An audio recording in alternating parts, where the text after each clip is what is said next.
Hey guys, tonight we're starting with something a little more intriguing. A place where justice was cast in gold and fear. We're not going to talk about war.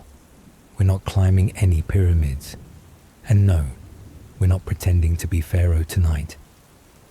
Tonight, we're talking about punishment. The crimes committed by these men and their identities remain unclear. If the stab wound in their shoulder was meant as punishment, they may have had to return to work right afterward. Roughly 3,300 years ago, builders were gathered in Amarna to erect massive temples and palaces for King Akhenaten.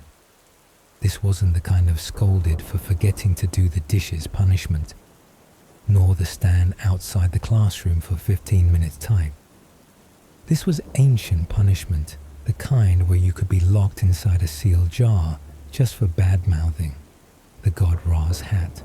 You're about to be led on a tour around ancient Egypt, but instead of sightseeing, if an Egyptian man stole an animal, he was punished with 100 lashes and stabbed 5 times in the back before being sent back to work.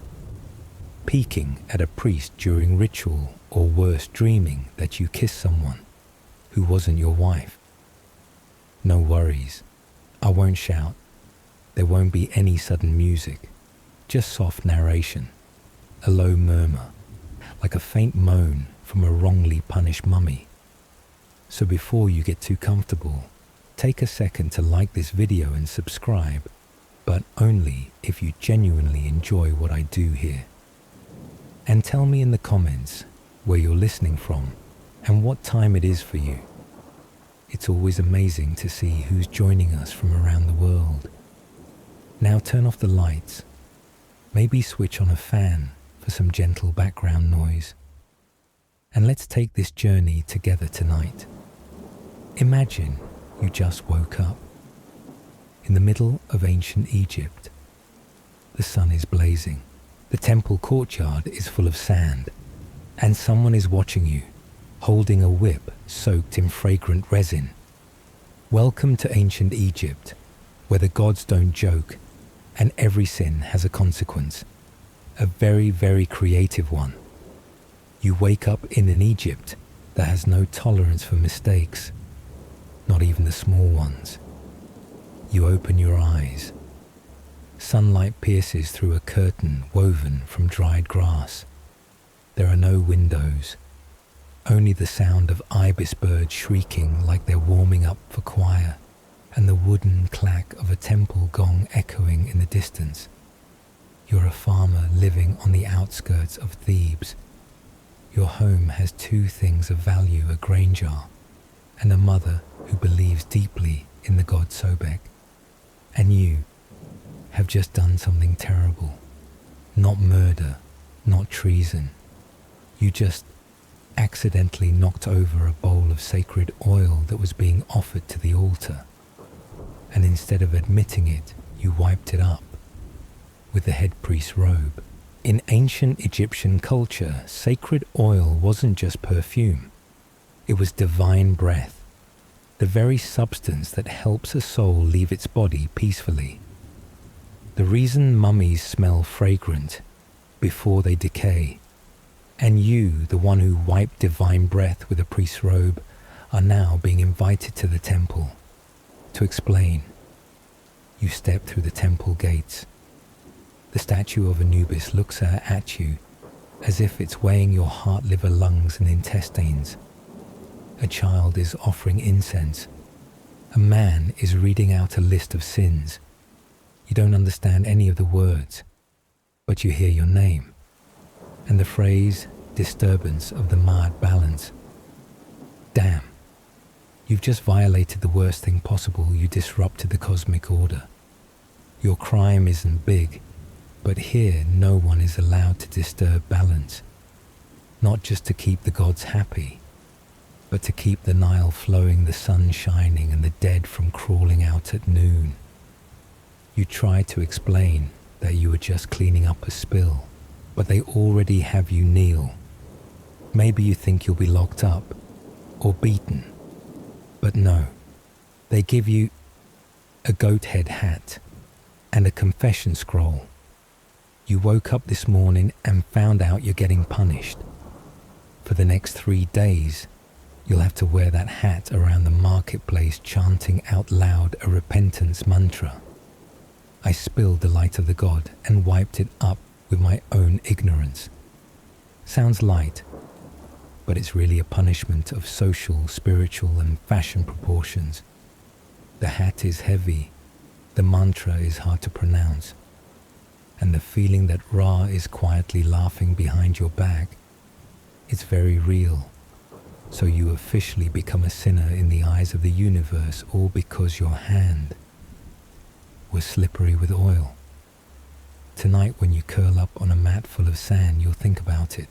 In ancient Egypt, you didn't need to be evil to be punished, just careless or unlucky. You're not a general, not a priest. You don't have your own mummy, and you definitely don't have a lawyer. You're just someone trying to live in a time where just living was something worth being judged for. The rooster hasn't crowed yet, but the temple's wooden gong is already calling the villagers.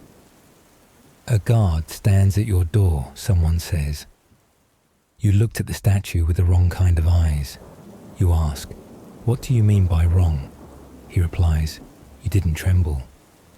Offense, paying tax, without proper ritual. You paid your grain, but didn't face east, didn't scatter lotus petals, didn't bow 3 times. So you are now called disrespectful to the cosmic order. Punishment, not forced labor. No lashes.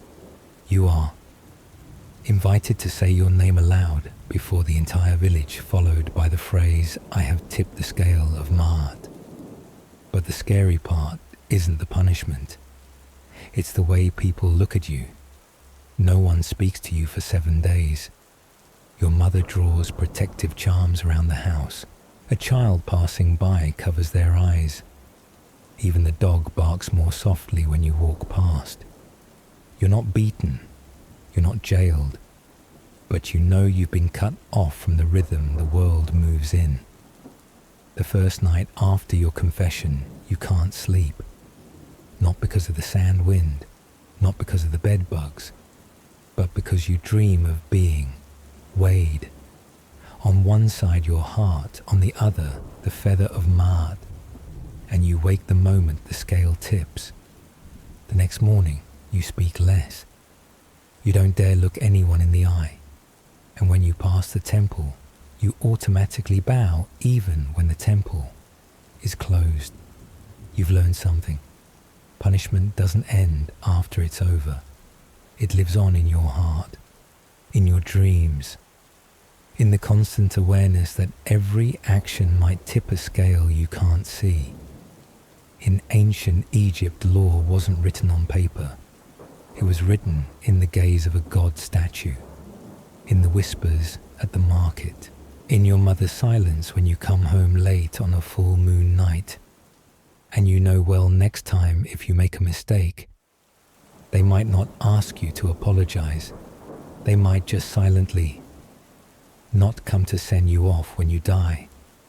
And here nothing is more terrifying than dying and not being remembered. In ancient Egypt, punishment wasn't distributed equally, especially if you were a man and fast enough to pull your pants back up. A New Kingdom era record around 1200 BCE states, a man named Paneb, a stoneworker at Deir el Medina, was caught sleeping with a colleague's wife while the husband was working night shift. He wasn't executed. He wasn't banished from the temple. He wasn't fed to crocodiles. He was just punished with 1,000 cane strikes. And by cane we don't mean bamboo. This was a ceremonial rod made of hardwood round 60 centimeters long, aimed at buttocks or calves. Because the woman did not resist and the man did not use violence, the punishment was meant to erase shame, not to kill. In other words, if an affair happened quietly and didn't cause public unrest, it was treated like a social offense, not a crime. Meanwhile, if it was a woman, if a married woman was caught cheating, her punishment might be head shaved, repentance tattoo inked onto her forehead, or being thrown into mud for 3 days in what was called the pond of shame. Afterward, she would be sent back to live with her father, or to a temple never again mentioned in her husband's genealogy. This was a form of controlled ritual cleansing, both dramatic and oddly soft, a punishment that warned without fully exiling. 1,000 cane strikes sounds harsh, but was actually a way to legitimize forgiveness if the man worked hard, showed remorse, and had good ties with the priesthood. There was no prison time, no job loss, but no tasks related to rituals, not allowed to appear in sacred murals, and when he died, his name might be excluded from ancestral offerings. A bit of conclusion: a man could commit adultery, get 1,000 strikes then, drink beer, mumble an apology, and go carve a tomb the next morning. But the woman carried the shadow of her sin into the afterlife, even if the blame wasn't fully hers. If in a place where your face is the ID of your soul, losing your nose isn't just ugly, it's a form of dying while still alive. Documented in the Middle Kingdom circa 2000 BCE typical crimes: sleeping with royalty, desecrating a temple, stealing sacred bread, or betraying a superior, but not enough to warrant beheading. Why the nose? In ancient Egyptian belief, the nose was the gateway of divine breath. Losing it, losing your ability to breathe correctly in the spirit world, you would never regain your true face in the afterlife. No proper face, no heart weighing, no passage to the next life. Execution: the punished is taken to the public square, hands bound, kneeling before the statue of Maat. The executioner, a priest wearing the mask of Set, the god of chaos, performs the act to mark a removal from the cosmic order.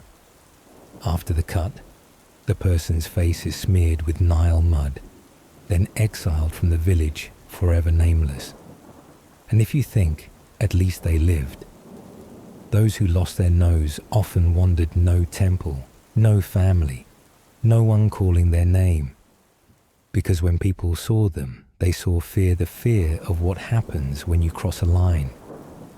A priest once wrote, "He who loses the nose loses the scent." Without scent, no one prays to you. Without prayer, there is no path home.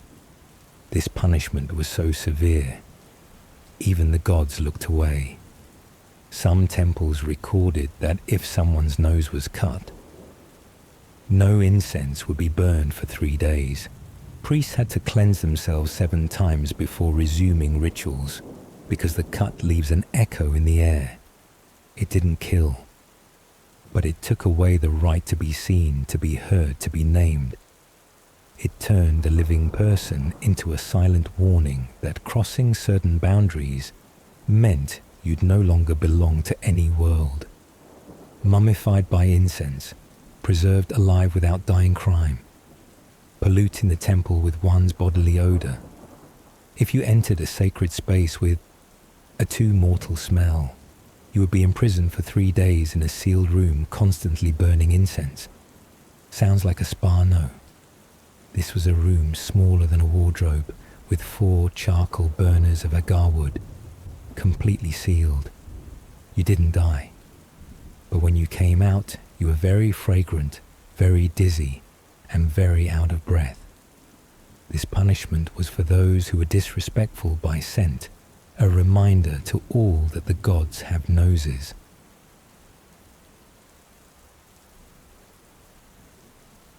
Thrown into the Nile. If you insult the god Sobek, crime calling a crocodile a fat toad. A man was arrested for comparing a tattoo of Sobek to a lizard's tail. Punishment: He was taken to the riverbank, tied up and thrown into the Nile near Sobek's temple. But this wasn't an official execution. It was left to the gods to decide.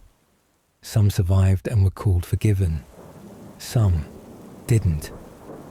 A sort of divine lottery, and your ticket was a careless joke. Forced to write your name 100 times with bone ash ink crime lying to the grain inspector. No whipping, no prison. Just this: write your name with the ashes of your ancestors so their souls know you have shamed them. The punished had to dip their finger in ash, made from burnt bones taken from the temple, and write their name on 100 pieces of linen. Every spelling mistake, start over. And if you ask, why not just use ink? Answer: ink is for the untainted. A punishment light on the body, but spiritually suffocating, twisting your mind until you truly felt shame. Shedding light on sin, the white knight punishment crime, laughing during someone's funeral. The guilty would be forced to sit alone all night before a statue of Osiris under candlelight. No talking, no moving. If you dozed off, you'd be whipped with a salt-soaked cane. Every hour a priest would enter and ask only one question. What do you see in that light? You were allowed only one answer: I see my sin. A kind of mind-cleansing ritual part, spiritual interrogation part, enforced insomnia.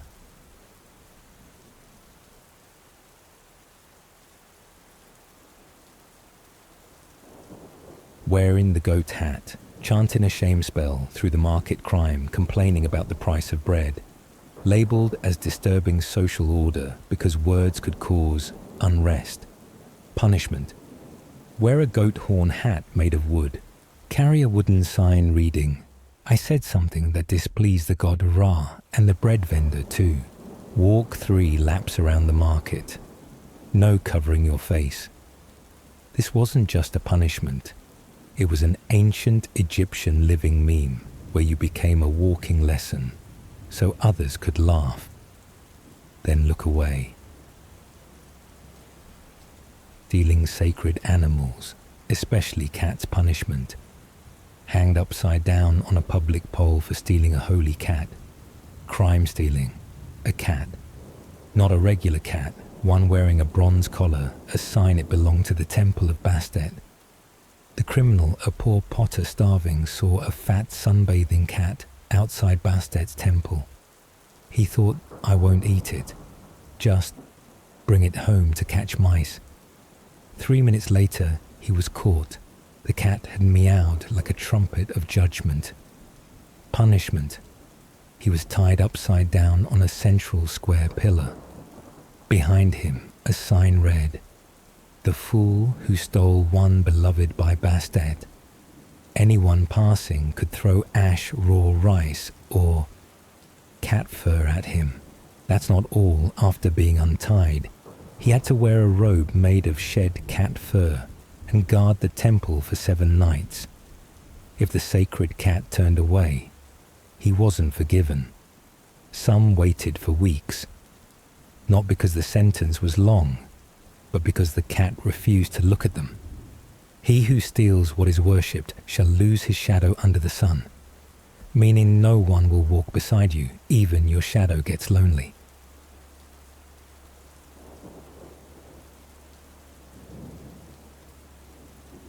In ancient Egypt, there was no such thing as just a pet. A cat could be a divine vessel. A cow might be the mother of a pharaoh's past life. Even a donkey might once have been offered to call the rains, so stealing an animal, touching a soul. And the punishment wasn't aimed at your hands. It was aimed at how the world would see you forever. In ancient Egypt, you could slap a prince and survive. But if you kick a cat, you'd better have a will written. If someone accidentally killed a cat, people would storm their house and kill them even if Pharaoh forbade it. No trial, No proof. The cat's corpse, Gherkin's sealed verdict. Why? Because the cat embodied the goddess Bastet, protector of Peace Family the Moon, and the kind of softness that hides danger. Not all punishments need swords or spears. Some only need silence, or the gaze of a statue that never blinks.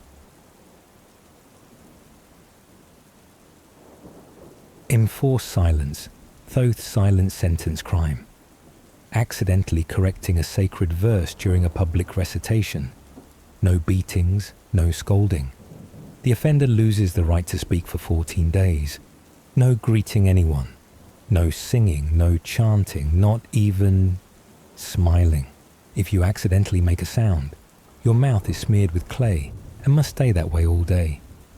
Villagers call this punishment tongue imprisonment by shame, because silence isn't just punishment. It makes others forget what your voice sounded like.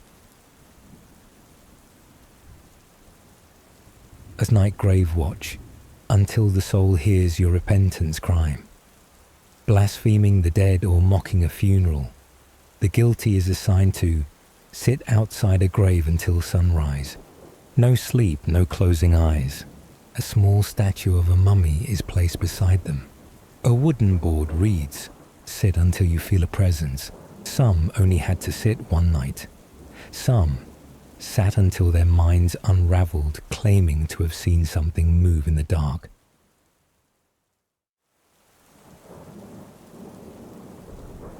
Rewrite your own story for temple submission crime, damaging the reputation of the community, insulting the village elder. Punishment. Write the full history of your wrongdoing as a short story with a repentance ending. Submit it to the temple to be copied and displayed in a public hall. Some people spent a whole month writing it. Some cried after finishing, not out of guilt, but because it was beautifully written, and they still had to read it out loud in front of the village.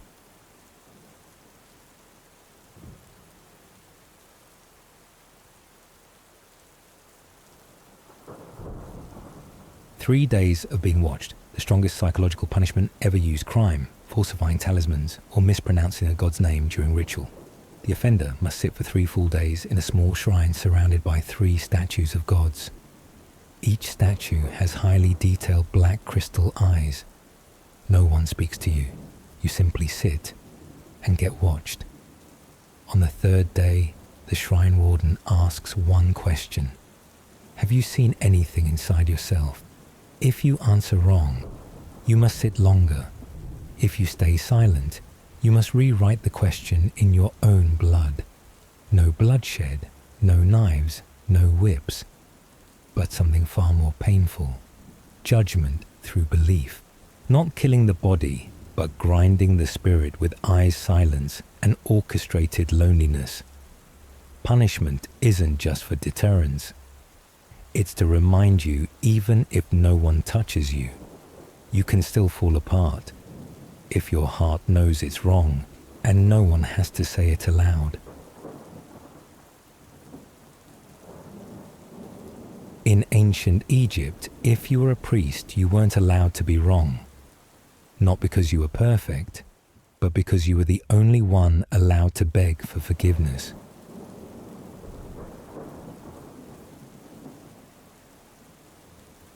Ritual error. Forgetting a chant, misplacing an offering. A young priest mistakenly placed a lotus flower in front of a wine jar instead of behind. It sounds small, but according to the ritual, this switched the soul's role during the ancestor summoning. Punishment. Not beaten, not expelled, but isolated for 11 nights in the chamber of reflection, a room of black stone mirrors, with a single candle and a statue of the goddess Maat. Each night, he must reread the ritual and gaze into the stone to find the error in intention, not execution. Breaking sacred objects, shattering a funeral oil jar. A priest drops the perfumed oil used for royal funeral rites. The oil spills. The scent rises too early. The dead hasn't yet heard the farewell words. Punishment. Banished from the temple for 40 days. Must live as if already dead. Oh, no speaking.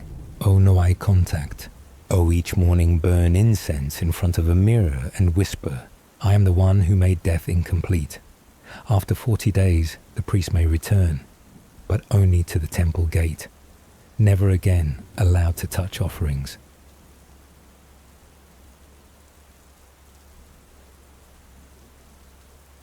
Doubt in the faith found sending letters to another temple.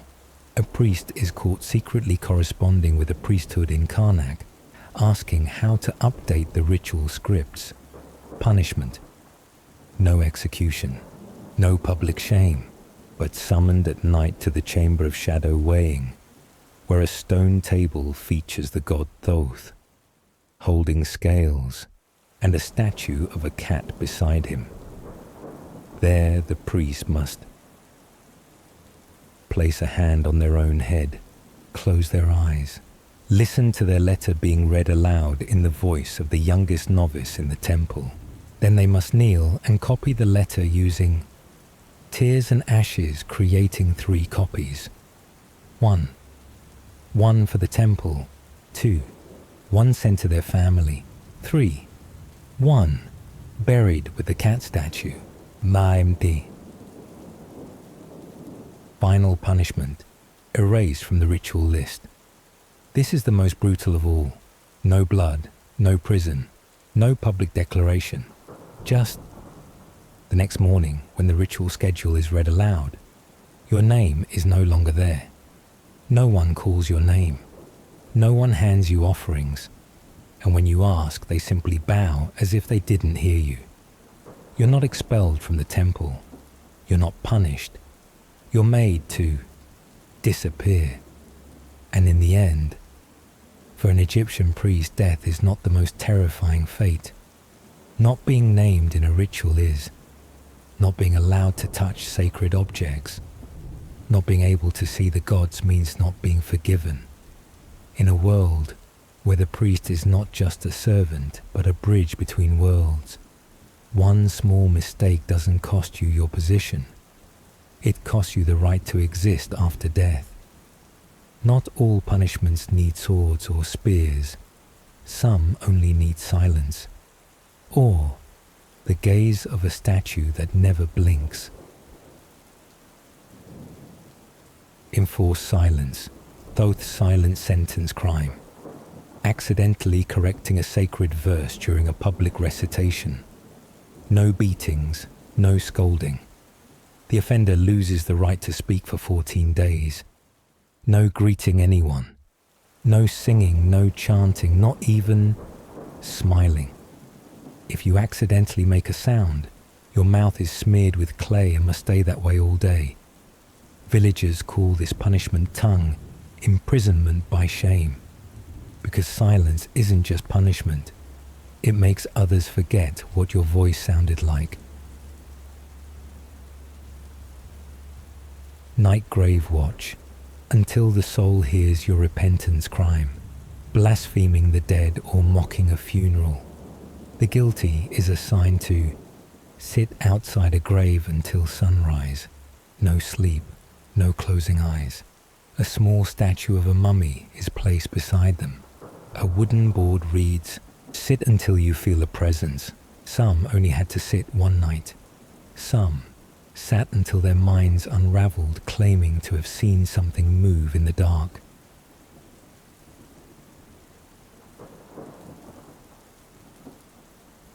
Rewrite your own story for temple submission crime, damaging the reputation of the community, insulting the village elder.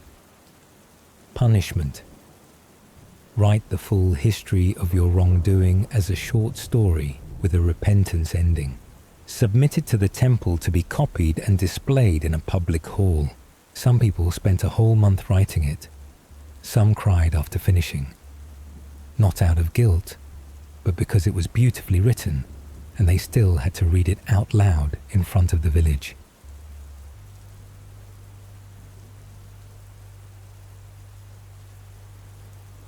3 days of being watched, the strongest psychological punishment ever used crime. Falsifying talismans or mispronouncing a god's name during ritual. The offender must sit for 3 full days in a small shrine surrounded by 3 statues of gods. Each statue has highly detailed black crystal eyes. No one speaks to you. You simply sit and get watched. On the 3rd day, the shrine warden asks one question. Have you seen anything inside yourself? If you answer wrong, you must sit longer. If you stay silent, you must rewrite the question in your own blood. No bloodshed, no knives, no whips, but something far more painful. Judgment through belief. Not killing the body, but grinding the spirit with eyes, silence, and orchestrated loneliness. Punishment isn't just for deterrence. It's to remind you, even if no one touches you, you can still fall apart if your heart knows it's wrong, and no one has to say it aloud. In ancient Egypt, if you were a priest, you weren't allowed to be wrong. Not because you were perfect, but because you were the only one allowed to beg for forgiveness. Ritual error. Forgetting a chant, misplacing an offering. A young priest mistakenly placed a lotus flower in front of a wine jar instead of behind. It sounds small, but according to the ritual, this switched the soul's role during the ancestor summoning. Punishment, not beaten, not expelled, but isolated for 11 nights in the chamber of reflection, a room of black stone mirrors with a single candle and a statue of the goddess Maat. Each night he must reread the ritual and gaze into the stone to find the error in intention, not execution.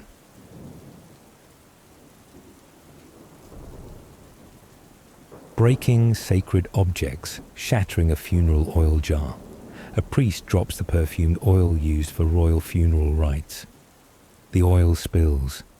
The scent rises too early. The dead hasn't yet heard the farewell words. Punishment.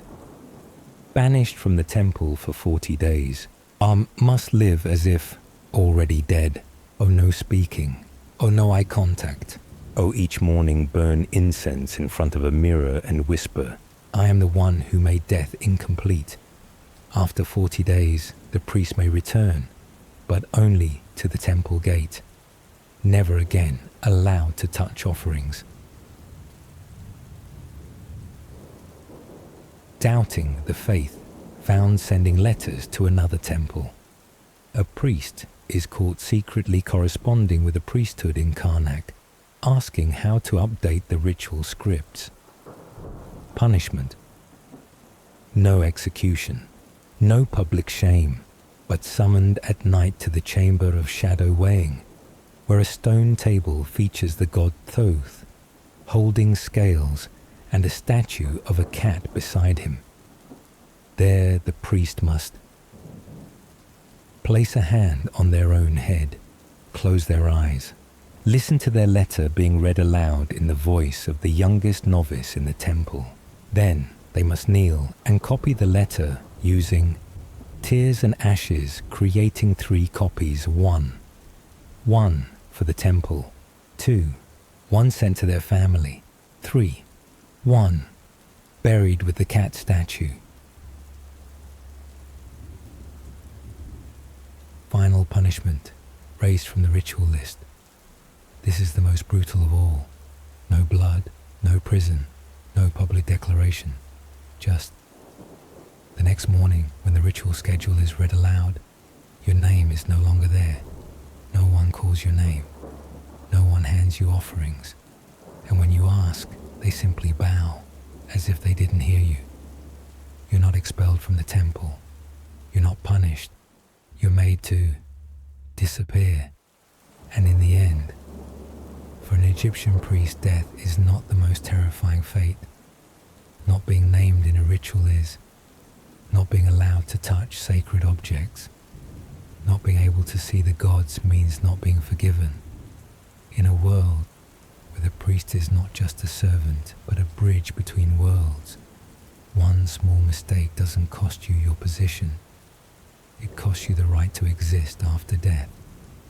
Some punishments aren't meant to hurt you, but to make you stop, right then, in this life, before you lose yourself forever. There's one thing rarely said about ancient Egypt. They did not punish to erase. They did not execute for the joy of torture. What they truly feared wasn't a bad person, but a person who errs without knowing it. Sin, by their belief, could disrupt the entire cosmic harmony. A wrong word, the Nile might not rise. A disrespectful glance, a mummy might not rest. A selfish deed, the whole village might suffer. So, forgiveness didn't come from the gods. It began when you yourself recognized how terrifying you could be. Thus, punishments of silence, isolation, public shame, writing your name in tears, weren't intended to hurt you. They were meant to show you yourself more clearly than any mirror ever could. Some, after 3 nights sitting before a stone statue, chose to leave the temple never to return. Not because they feared further punishment, but because they understood they were no longer worthy of serving as intermediaries between worlds. In an ancient carving found at Deir el-Medina, it says, "Whoever knows their own fault, the gods still watch over. He who always thinks he is right will never see the sunlight, even when standing in broad daylight. Tonight, when you lie down, remember this. If someone ever reminded you of your mistakes, it wasn't because they hated you, but because they wanted you to still have the chance to make it right." Ancient Egypt understood this. They used punishment as a healing ritual, even when painful, even when humiliating, even when you had to wear a goat hat and parade through the market for 3 days, because being punished meant that you were still capable of being wrong, and that meant you still had the opportunity to correct yourself before it was too late, before your name, your soul, your shadow were wiped clean from the face of the earth. Punishment isn't the end. It's a small call from beyond, asking you, do you still want to be who you are? In a land where justice was carved in stone and weighed by divine feather, women were often the first to tip the scale, even when they never touched anything. Egyptian women could own land, inherit assets, and sign contracts. But when it came to morality and honor, all blame fell on them faster than Nile waters in flood season. A typical scenario. A married woman caught walking with a strange man in the market even without physical intimacy. The man punished with 1,000 lashes. The woman had her head shaved, the phrase scrawled on her forehead, "Who forced the eye of God to turn away." She would then be sent to live with her birth family, banned from returning to her husband's house, from attending funerals, from praying at all, not even to her own father. Every trace erased in family records, her name was written in ink, not carved in stone, meaning when she died her tomb would not link to her husband's lineage. She would wander Duat aimlessly, with no one calling her name, no one tending her grave. An ancient stone tablet reads, "Even if a man stumbles on the path, the earth remains soft. But if a woman slips, the earth cracks, and the house collapses with it." Meaning women were not allowed to err because they were the foundation of honor society relied on. A man could sin, be forgiven if he worked well, or laughed off the lashes. A woman who erred, even by rumor, erased from public trust. Judgment didn't come from gods, but from Refer, her husband, her father, the crowd, and a system built so that punishment for women had to leave a longer mark than the crime, when priests would declare, "This is the balance of Ma'at." You wonder, balance for whom? And why does the scale always tip against the one without the rod in their hand? Tonight, if you are a woman and have ever apologized for something you didn't entirely do wrong, know that you are not alone. A girl named Nofret in the 14th century BCE once wrote on the last piece of linen before her name was erased, "If the God sees I am wrong, he will call me." But I heard nothing, except men's laughter when I was driven out of the house. In ancient Egypt, there were boundaries no one dared cross, and if you crossed, you paid not in blood, but in your lineage. From a Middle Kingdom legal papyrus, 2000 to 1700 BCE, if a man is caught raping a free woman, the daughter of a craftsman or merchant who does not consent, then he shall be handed over to the village council and castrated to remove the lineage that breaks the order. Castration here was not medical. No anesthesia. No doctor. The punished man was tied before 3 priests while one read a curse. You shall leave no offspring. Your blood is no longer human blood. It is black ink for the gods to write warnings. The instrument a stone blade or heated iron rod. He was not buried. He was kept alive as a living warning symbol often used to guard deserted tombs, places no one dares approach. But not everyone received that protection. A woman only received full protection if she had a legitimate status. A father, husband or sponsor registered in the system, no prior bad reputation even by rumor. If she was a slave servant or unregistered, she might not be judged at all but declared temptress. A man flirted with another man's wife, 1,000 lashes. A man raped a citizen woman, castration, no community return. A poor woman accused of being loose, shaved head tattoo exile. Ancient Egyptian justice had clear lines, not between right and wrong, but between who was deemed worthy of protection and who was not. When justice was written on the flesh of women. In ancient Egypt, no one asked, did she break the law? They asked instead, what law is her body carrying?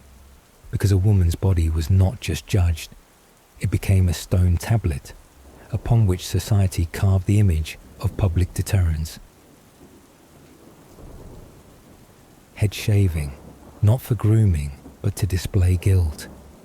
If a woman was accused of adultery, even based on rumor, she had her head shaved clean right in front of her husband's house, then forced to kneel before the statue of the goddess Ma'at, holding a tray of ashes as if to say, "Here is my hair, here is my sin, I place both before you."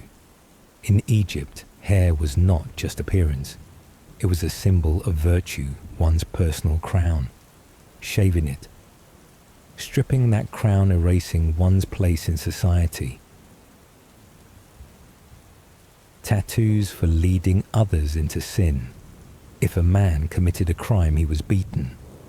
If a woman was deemed provocative, she could be tattooed on the shoulder or forehead with amulets against evil. Not beautiful tattoos, not to protect her, but to tell the whole village she has been marked. She is no longer who she used to be. Common phrases inscribed included, she who disturbed the cosmic balance, the one who misaligned the steps of gods. She touched Ma'at with bare hands, Amagia. Shackled with a copper bracelet, if she bore a child out of wedlock, the child might be kept, but the mother was not. She was given a forever locked copper bracelet around her wrist. It caused no pain, but could never be removed. It became a silent sentence. You brought a soul. Without roots, she still lived. She still went to market. She still received burial, but when she died, the bracelet was melted down and hung in the temple to remind others this is the echo of sin and the survival that followed. Silencing with mud if she spoke against the temple. If a woman said that gods did not exist or expressed doubt in public, no one beat her. No one imprisoned her.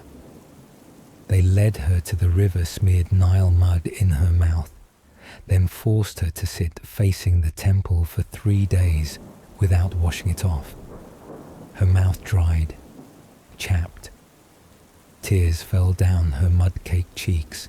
No one looked at her as a traitor, but as someone who lost the ability to speak anything meaningful. Living in silence until death, and those women did not die instantly. They continued to exist in silence, in tattoos, in faint scars that no one asked about. But when they died, their mummies were never fully wrapped, always missing a layer of linen, missing an oil jar, missing one final prayer, because she disturbed the balance. And balance does not accept those who disturbed it. A woman's body, a public ledger, across time. In many eras, a woman's body wasn't just flesh. It was a ledger for society, a place to be written upon, erased, tattooed, and quietly carry an entire culture that looked at them through eyes of judgment. If you are still awake at this hour, you've probably carried some markings too, not visible on skin, but etched deeply in your heart. And I hope tonight you will sleep and dream of a place where women are not judged by hair, by skin, by womb, or by silence, but by one thing only: the heart. You're not a priest, not a noble, not the one on trial. You're just a shadow holding a broom, standing behind the statue of Thoth, God of knowledge, God of justice, God of anyone who isn't you. Your name isn't on the duty roster. You're not recorded in the ritual book. Even your broom is so old, it seems a shame to be held. But you're there, always there. When there's a murder, when there's a sacrifice, when someone is whipped 400 times for stealing holy cat fur, and you remember everything, not with words, but with smell. Justice, you know, doesn't smell sweet like the ancient books say. It doesn't smell like incense, not lotus-scented oils. It smells like sweat, tears, and occasionally the garlic someone burped after a bad lunch.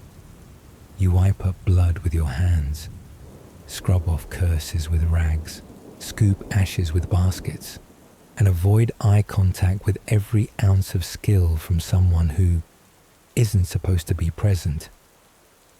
That day started like any other, hot, dusty, and empty. You were scrubbing the floor, dreaming of a life without goat droppings when she walked in. She a plain girl, no gold wrapping, no painted sandals, carrying nothing but a barley cake and a black cat. What happened next? She spoke to the cat. Not loudly, not brazenly, just lowered her head, whispered. You didn't hear the words, but the way the cat pressed its cheek to her forehead, it told you something sacred had just happened. And then justice rose. The priest appeared, declared an insult to the divine, unauthorized communion with a holy cat crime against Bastet. You wanted to say, wait, you need permission to cuddle a cat now, but you forgot you're not allowed to speak. The girl was dragged away. The cat screamed, and you lowered your head, kept scrubbing the cold floor, as indifferent as the stone god watching everything from above. That night you knew you weren't invisible anymore. You returned to the broom shed. Silent night, pale grey moon, and the cat, it sat at the shed door, Didn't meow, didn't move, just looked at you like you saw it. Didn't you? And you understood. Even if no one else remembers, you will. Not to avenge, not to fix it, just so someone remembers. No one will carve your name into stone. No one will praise your kindness. No one knows that every time you scrub the floor, you're wiping away what they can't name remorse. You're just the temple cleaner, but you're the keeper of memory.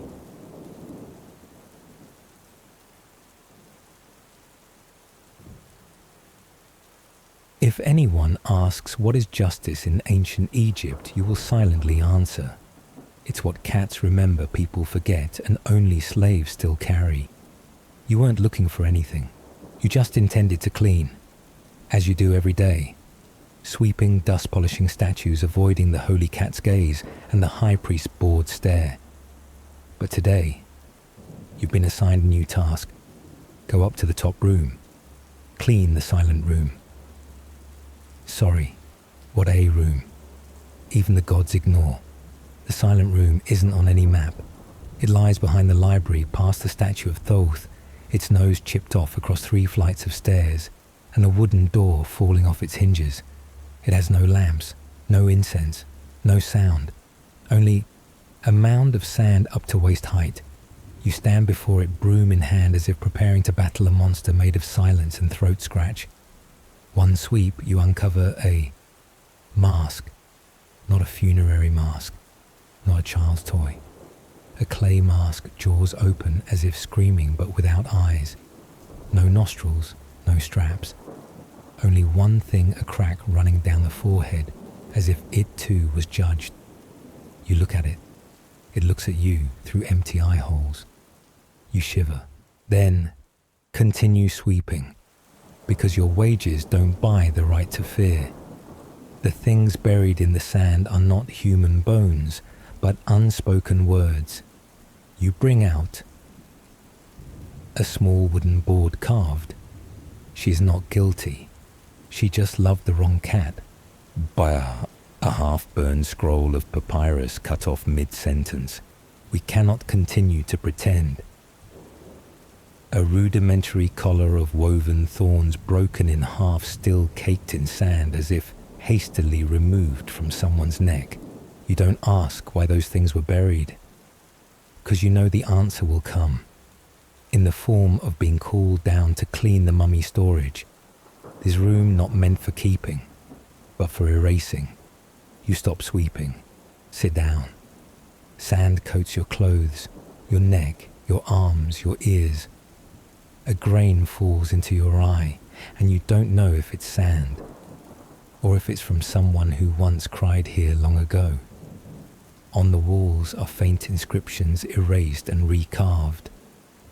One sentence remains barely legible under the dim light from a crack in the door. Do not forget me even if no one dares speak my name. You clean, but you don't erase. You spread sand back, not to hide, just enough. You don't pray. You don't purify. You don't report back to the high priest. You stand, look at the mask one last time and whisper in your mind, I remember now. That's enough. You close the door, walk out, sit on the temple step, and for the first time in your life as a slave, you breathe not from fatigue but from sadness. It turns out the real curse wasn't being buried alive, not being whipped 400 times, not having your back carved or your name chiseled in stone. The real curse is living on. While those who needed to be remembered are slowly erased by wind and sand, and you, the floor sweeper, the blood clearer, the mask remover, you are the last one still remembering they once existed. That night you didn't sleep, not because of nightmares, not because of fear, but because in your mind you kept replaying the feeling of sand slipping through your fingers. That sand, it wasn't cold, not wet, not speaking, but it knew. You tried writing a name and found the papyrus refused. The next morning, you stole an old piece of papyrus from storage. You meant to write down the name you found under the sand yesterday, that girl's name who loved the wrong cat. You ground ink, picked up the reed pen, wrote the first letter. Then the papyrus tore. Ink backflows onto your hand. The pen splits in two. You sit there staring at the pen like it's a small spirit, refusing to do wrong. You sigh stuff everything into your tunic pocket. Fine. I'll remember in my head then. You try to tell the stray dove it flies away. You often feed it secretly. Its name is Senemhotep, but you call it Flower Lump. You try to tell it. That girl was erased from memory for speaking with a cat. That there's a room full of things no one dared keep, but no one dared burn either. That sand isn't something to clean. It's meant to hide what even gods don't dare face. Flower Lump turns its back and flies off. You understand the message. Even doves have emotional quota per day. And then you see a child. That afternoon, as you sweep the temple floor, you see a boy holding a rag trying to clean a column where a hieroglyph has been chipped away. You ask, "What are you doing, kid?" He doesn't answer, just smiles and points to the missing symbol. It says, "Sethu was here, but adults say you shouldn't read it." You remain silent. You know that name well. It's on the list of names to be forgotten. You look at the boy, and for the first time in your life you whisper, "Then just read it, but read it quietly. And remember, don't write it down. Just keep it in your head. That's enough. You are not a priest, not a messenger of justice, not allowed into the Holy of Holies. But now, you hold something they don't, a name that an empire tried to erase you still remember. A whisper the sacred cat once heard you still repeat in your mind every time you sweep. A habit looking directly at what's been hidden and smiling with a sadness that says you know the truth. Not with lashes, not with prayer. Sometimes, truth and justice lie in "I remember you, and I will not tell anyone, but I will not forget."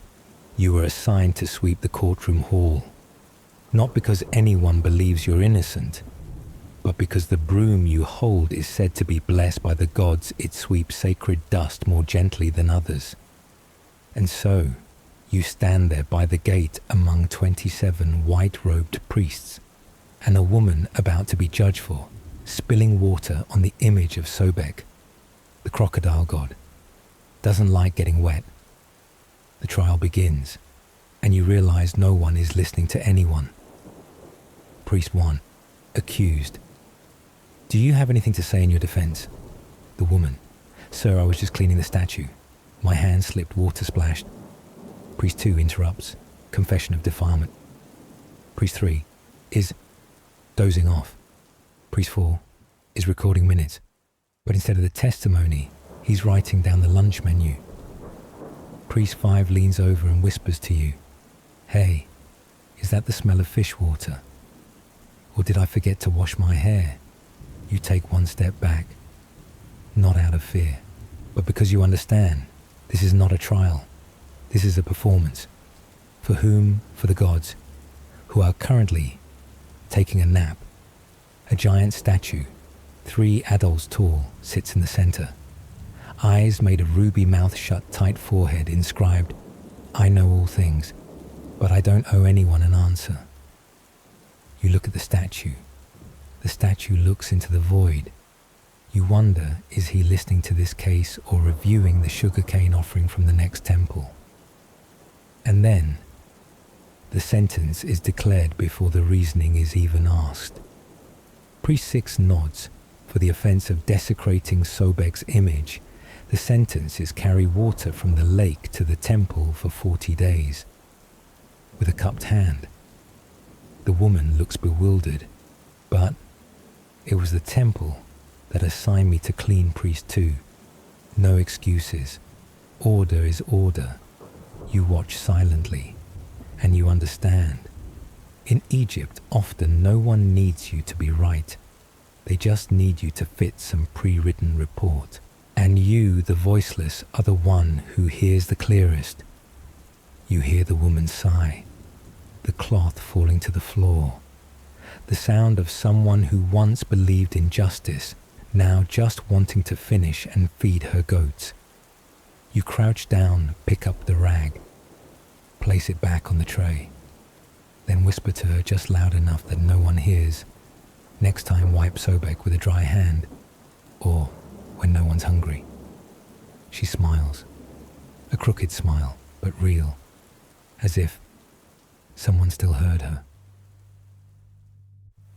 And the trial ends, but what remains is silence. The priests clean up. The verdict is sealed with wax. The god statue remains unmoved. You are the last to leave the hall.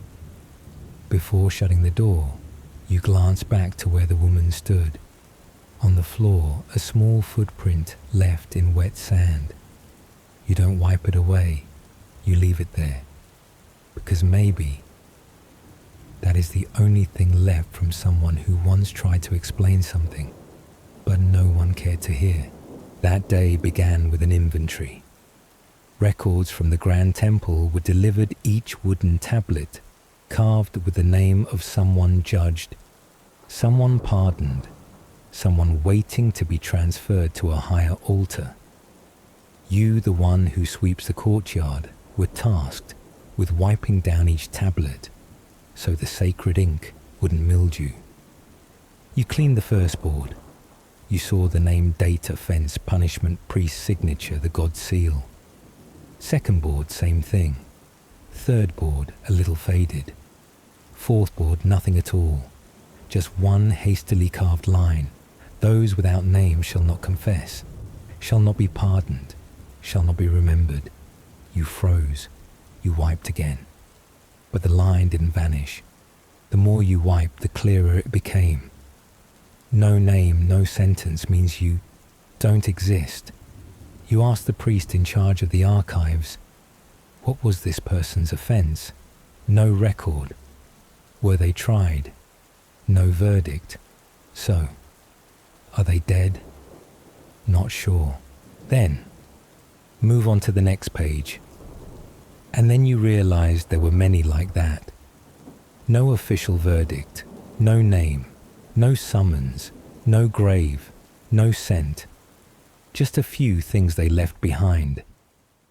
A piece of cloth stained with dried blood, a clay bowl with half a fig left uneaten, a curse written in scratches, and you knew they were neither pardoned nor punished. They were taken for dulling the majesty of the god statue, or having an unholy expression in front of sacred light, or walking past the temple while humming an offbeat tune. No one recorded what happened to them. Maybe they were forgiven, maybe imprisoned, maybe just made to disappear. Not dead, but not alive either. Just left behind a gate no one remembers opening. And you, the one with no right to hold a pen, are the only one who still knows they ever existed. You secretly kept the fragments beneath your broom, inside your sleeve. You took them to your sleeping chamber, tucked them under your mat. Not as rebellion, just so.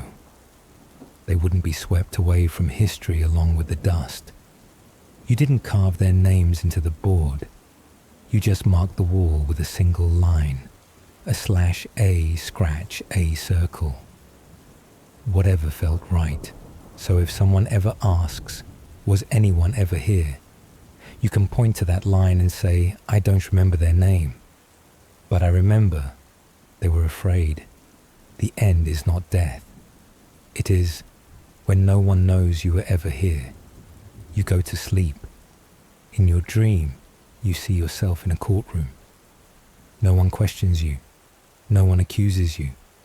No one delivers a sentence. You stand up. You want to say, I didn't do anything.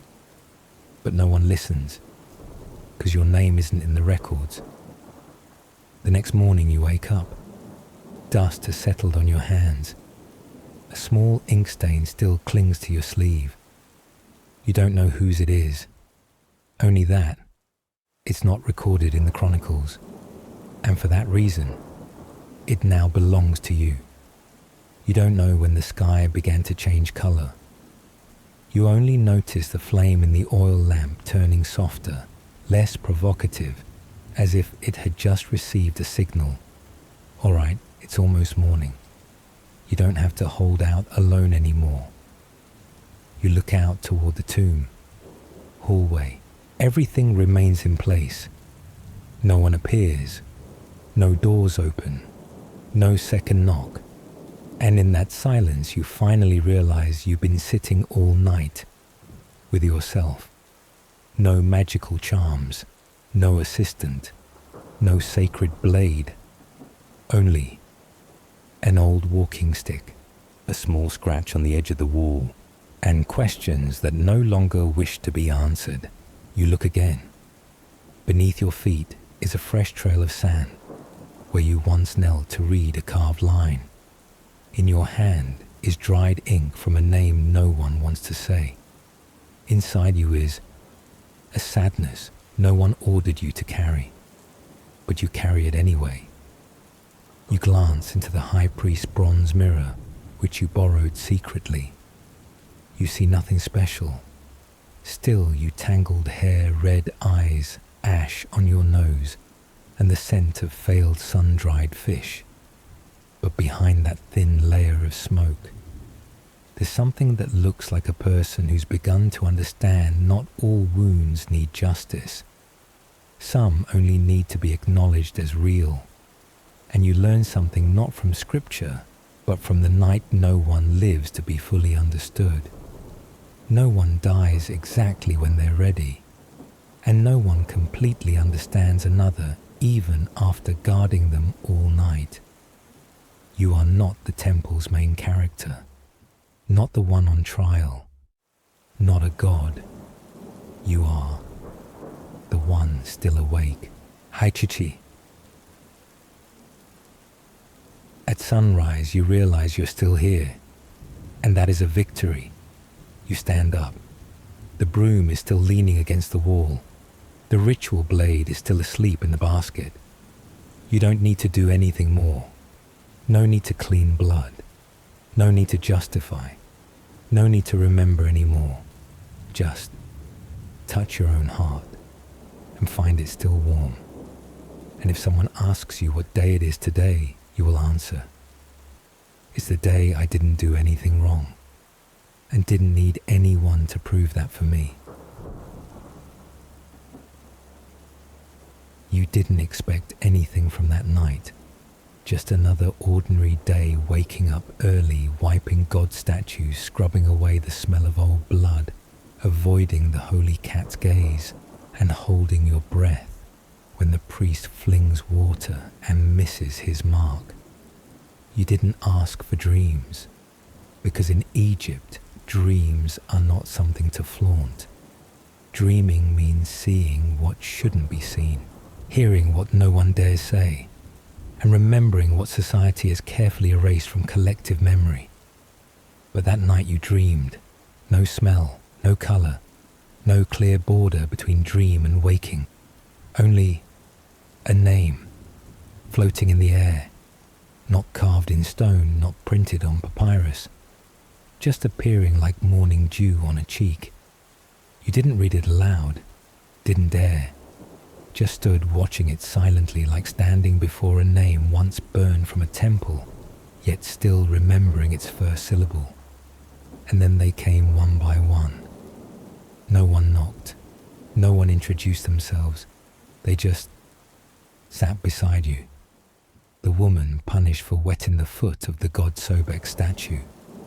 The orphan boy erased from a ritual because he cried at the wrong hour. A child once called out of sync with the soul's frequency. They said nothing, just sat there, hands touched, as if to remind we still exist even if forgotten. And in that space you heard a strange sound, a soft sigh. Not sad, not resentful, but like someone finally able to close their eyes for real. You woke up and no one knew. No dream scroll, no divine stamp, only a fine layer of dust on your hand, like you had just turned over an old memory. You stepped into the courtyard, as usual, sweeping leaves, sweeping ash, sweeping up dead snakes that slithered into the temple at the wrong time. The priest asked, "Sleep well?" You answered, "Yeah." Someone stopped by. He smiled, who you shrugged. The ones no one remembers. No need to be recorded just to be kept. You didn't retell that dream, didn't draw it, didn't carve it, didn't stick it on the wall after shift. You just remembered it like someone remembers the last time a hand was held tightly without any promises. Because no one would be allowed to keep those promises anyway. And when night came, you lay down again. Didn't ask for dreams, just whispered without names, without direction. If anyone needs a place to rest tonight, come, I'll remember for you, even if only in a dream.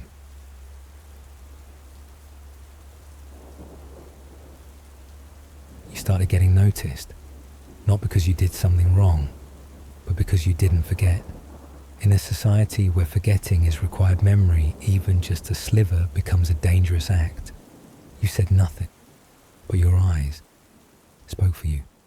You were just wiping an altar, saw a new priest strike a student too hard during a ritual lesson. You didn't speak, you just looked, just a glance. No anger, no hatred, only awareness. And he stepped back, asked, "What are you looking at?" You smiled, nothing at all. Just remembered seeing something similar a long time ago. From that day your shift changed. No more cleaning the main hall. No access to the inscription room. No permission to touch anything that contains written record. You didn't need to write, but someone feared you were writing in your head. One day they summoned you. The high priest leaned on his staff and asked, "What did you say to the one sentenced to carry water for 40 days? Nothing. We heard you whispered something. I just reminded her not to slip again. Have you recorded any testimony? I don't have any paper. Do you remember?" "I remember enough that I don't need to write it down." The room went quiet, and you knew. They feared you, not because you were a threat, but because you didn't clear your cache as instructed.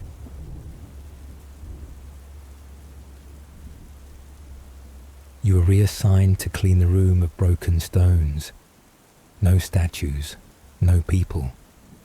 Just discarded slabs once rejected from sacred works. Each stone had half a word left unfinished, a curve from an abandoned name, a line carved wrong then cast aside without mercy. You brushed dust off a fragment and quietly read, "Etep son of unknown fell from, was not abandoned by the gods, only misfiled by men." You saw them, you read them, and as a reflex you remembered.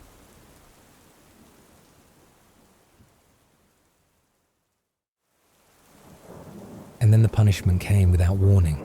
No one looked at you anymore. No one gave you orders. No one called your name. No one looked you in the eye. You weren't exiled, not beaten, not accused.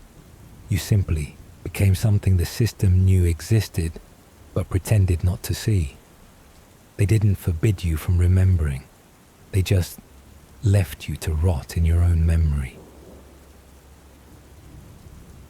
You sat among the rejected stones. Dust still fell. Dreams still came soft as a sadness without cause. You didn't need anyone to acknowledge what you remembered. You just wanted to hold on to it in case someone needed to know one day. And if one day someone asked, "Did you ever rebel?" you would smile and say, "No. I just remembered." But sometimes remembering alone is enough to get you exiled. They no longer call your name. You did no wrong. No one checks on you. No prohibition. They simply leave you there like an old object forgotten. And you, instead of panicking, start to speak. You don't speak to people. You no longer have co-workers. No one asks, "Did you dream?" No one says, "Sweep carefully. Don't let dust hit the statue." You don't speak to the cat. It's been moved to another temple where cats are less petted against the law. You don't speak to the wind, because wind only carries things away. You begin to speak to the sand. Your old place, the mound of sand where the masks were buried, is still there. One afternoon, you return to the old room. No one stops you. No one watches. They think you won't dare, or they think you don't do anything important anymore. You sit down. Your hand drifts through the sand and you begin to whisper. Today I remember a name. Not the whole thing. Only the first 3 syllables. They once condemned a person for kneeling in the wrong direction. It's funny, isn't it? Divinity is made to sit high, yet they care about wind direction.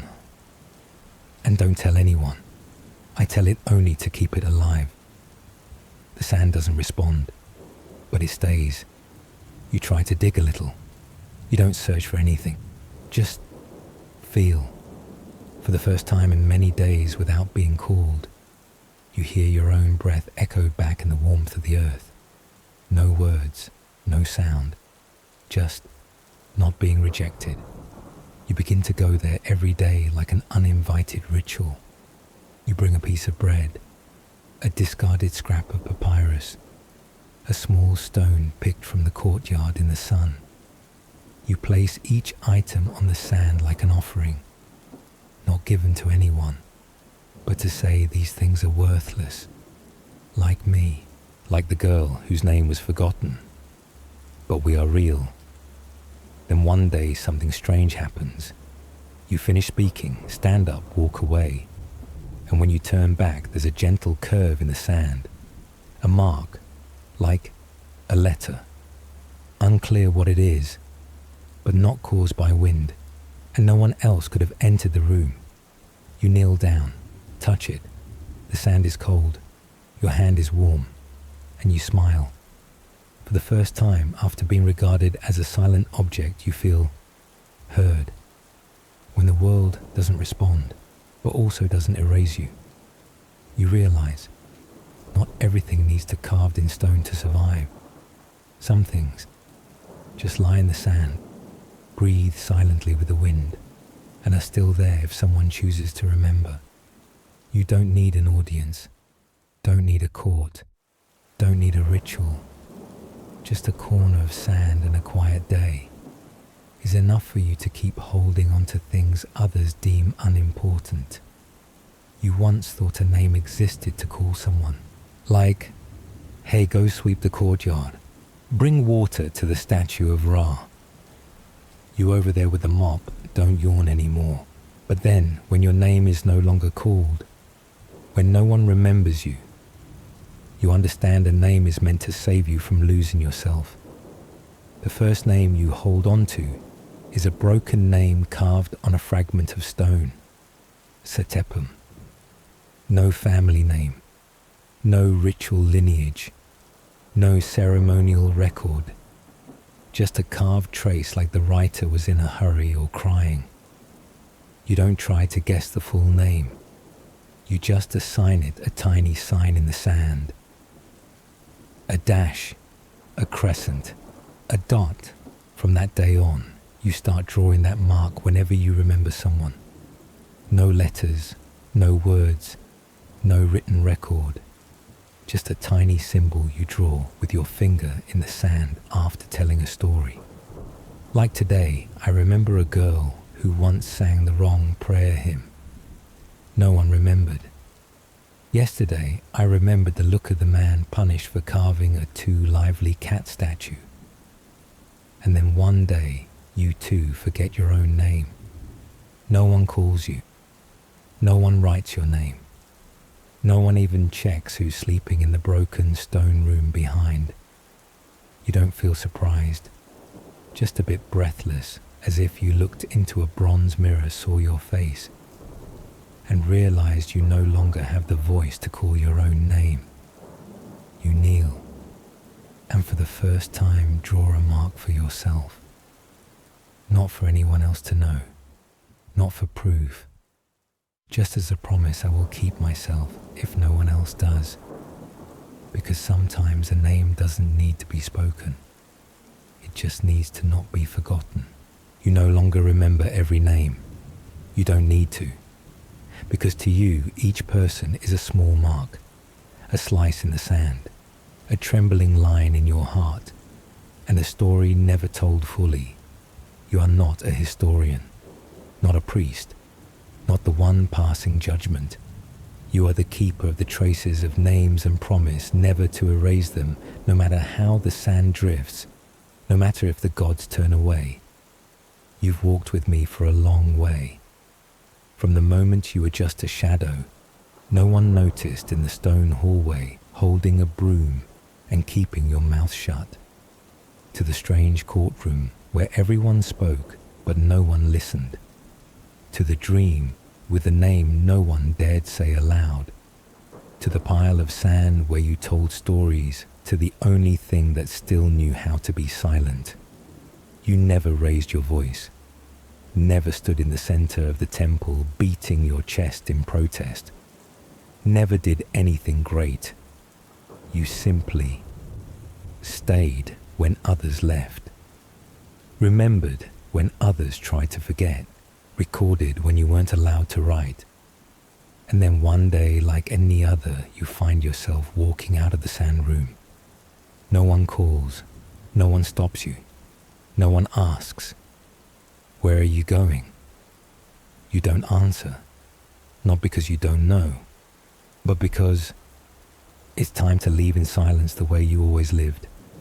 But before you go, you leave one last thing, not a message, not a relic, not a secret, just a dash, a circle, a dot, right in the middle of the sand-filled room.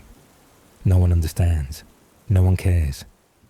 But if someone ever sits where you once sat and listens long enough, they'll feel they're not alone.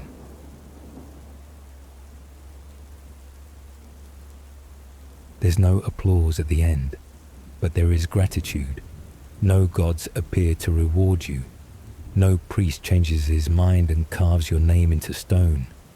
No one makes a statue of you, but the names you once held still remain, in the sand, in the wind, in the dreams of others, just like the ones you once dreamed. Nu Hoang Tusret, Queen Tusret, or Tausret. Or if you're a French archaeologist misreading the accent, then it's Tusure. She lived around 1190 BC, which means more than 3,000 years ago, when Egypt was still a rich old man, living off other people's faith and taxes. And yes, that's how history functioned across 19 dynasties, until her. Tusret wasn't born to rule. She wasn't a pharaoh's daughter. No divine dream. No prophecy called her name. And of course, no one opened the funnel of Ra's divine light on her head at birth. She was simply a smart, quiet woman with a remarkable ability to read the room. When Pharaoh Seti II died, the throne fell into the hands of a sickly teenager named Siptah, a frail, diseased boy, often described in ancient texts as pitiful. So Tusret, wife of the former pharaoh, not his mother, not his elder sister, not a regent by constitutional standards, stepped in, stood behind the throne, and held it up with calm eyes and a freshly resharpened scepter. She didn't claim to be the lady of the two lands. She simply did the job. On the boy's behalf, she wrote for him, managed for him, judged for him. And if you've ever done someone else's entire workload, while their name still goes on the final report, congratulations, you exist in the same universe as Tusret. While she quietly ran the empire, Ancient Egypt wasn't exactly peaceful. The rituals were missing their rites. The gods weren't answering prayer mail on time. The priests started writing memos like God Sobek no longer seems fond of sweet cakes. Please review flood season budget. And then the boy pharaoh died. No clear reason. All we know is one windy morning the throne was found empty. No public outcry, no dispute, just Tuzret taking one more step. From the woman behind, she moved to the front, didn't push anyone out, just sat down. History didn't have much to say about that moment. No monument marked the day she claimed the crown. No poetry, no myth saying the sky thundered as she wore the crown. Maybe because no one believed she'd last long. Or maybe someone had planned all along to erase her later. But you know what? Even without a chapter clearly written, even without a list of what she accomplished, every footprint still remains on the stone, if you light a lamp and look long enough. Chapter 2. From Royal Consort to Keeper of the Throne.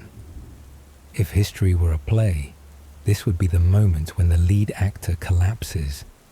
The stage goes dark and the audience starts whispering. So, who's stepping in now? Seti II dies. No succession plan. No clearly assigned aftercare. And on the golden chair, a disabled boy lacking strength and lacking the respect of the old priests. Siptar, short name, shorter reign. The gods didn't hate him, they just didn't interfere. He sat there literally, while the royal court cracked like old pottery. And when Egypt looked around for a strong man to carry the empire, there was no one, except a woman who'd stood in the shadows long enough to know every trick being played. Tuzret didn't ask to be regent, didn't campaign. No slogans like for Egypt's future, choose someone with experience or one decision. A night no gods needed, she just worked. Attended council in place of the boy. Handled official correspondence. Signed decrees carefully noting on behalf of the pharaoh. A subtle way of saying I'm running this. But since no one's ready, I'll temporarily not use my own name. Under Tuzret's time, when she was still consort in name, only the temples reopened on time. Rituals had their cakes. The archives had ink. The priests didn't protest because she didn't threaten anyone. She just replaced someone who couldn't carry on. Sometimes a few officials whispered, "She's just the former wife, right?" Yeah. Why is she signing documents now? Because no one else can write. Oh. And just like that, the absence of actual competence became the biggest reason a woman stepped forward. But you know what? What she did wasn't a power grab. It was preserving order when everyone else had left their post. Tuzret hadn't claimed the throne, hadn't worn the crown, hadn't stepped up yet. But Egypt, at least in that moment, still functioned because there was a woman who knew how to keep it from collapsing. Chapter 3. She officially becomes pharaoh. Siptar died. The empire didn't mourn, nor did it hold a grand state funeral. Just gently let him leave the throne as if someone was simply stepping away from their desk mid-shift. And so the golden throne, already accustomed to fading figures, was now unoccupied. All of Egypt turned to one another, from east to west, from priests to temple cleaners. No one wanted to sit on it, no one wanted to be pushed onto it, and no one wanted to be held responsible for the one who was pushed. Until Tuzret stepped forward. No music, no drums. Only the soft sound of old leather sandals echoing on cold stone. She said nothing, just climbed the steps, sat on the throne, as if she'd always belonged there. No one stopped her, but no one applauded either. There was no formal coronation, no gods descending in beams of light. No one knelt, no one sang. But she sat there all the same, because among all those who did nothing, she was the only one still working. An old tale says, when a candle goes out, if no one relights it, the darkness wins. Tuzret didn't ask for permission, she just picked up the flame and kept it burning. Not everyone was pleased, but no one was skilled enough to replace her. The priest stayed silent, the nobles stayed silent, the record stayed silent. History began to reach for its eraser. She issued decrees in her own name, not on behalf of anyone, not wife of, just I, Tuzret, daughter of Ra, ruler of the two lands, bring truth and order instead of noise and chaos. And she wore the crown, truly, not a queen's diadem, not a jeweled scarf, but the red and white crown, the supreme symbol of Pharaoh, with the Uraeus serpent upon her brow. If anyone objects, look at the snake. It spits fire at unnecessary questions. And that was the moment she was no longer her, but Pharaoh. No one spoke her name. No one sang her praise. No one carved her statue. But the decrees were carried out. Stonecutters etched her name, and the temples still opened on time. And so she became king. Not because she was acknowledged, but simply because she couldn't be replaced. Chapter 4. But time doesn't favor those who arrive late. Tuzret sat on the throne. One hand held the scepter of power. The other, the composure of someone who had just walked into a party where the music had stopped, the cake was gone, and the server had quit the day before. Egypt at that time was no longer a golden empire. It resembled a grand, beautiful stage, but with flickering spotlights and a background cast that had gone home halfway through the show. The economy was cracking, granaries empty, the people starving, temples offering on faith and stale bread, construction crews on strike because the gods don't pay wages. The priests sighed. The nobles wrote letters asking to retire to the countryside. The army sent envoys to Libya on indefinite leave, and her she issued decrees. She checked temple inventories. She withdrew temple funds to repair a collapsed roof section. She worked in silence, because no one applauded, but no one stopped her either. Sometimes she passed by a chipped statue of a god. The priests bowed their heads, not daring to look directly. Someone said the statue fell because the god is angry. No, the statue fell because the wall was unfinished. Why was it unfinished? Because no one had enough faith to continue. The silence was no longer reverence. It was political calculus. No one opposed her publicly, but no one wrote poems in praise. No one called her daughter of Ra. No one placed her statue in the grand temple. They let her exist alone, like how someone might place a chair in the middle of the room, neither using it nor throwing it away. And she knew, but she didn't leave. She didn't shout, "I am the reborn God." She didn't draw a sword. She didn't beat any drums. She simply sat.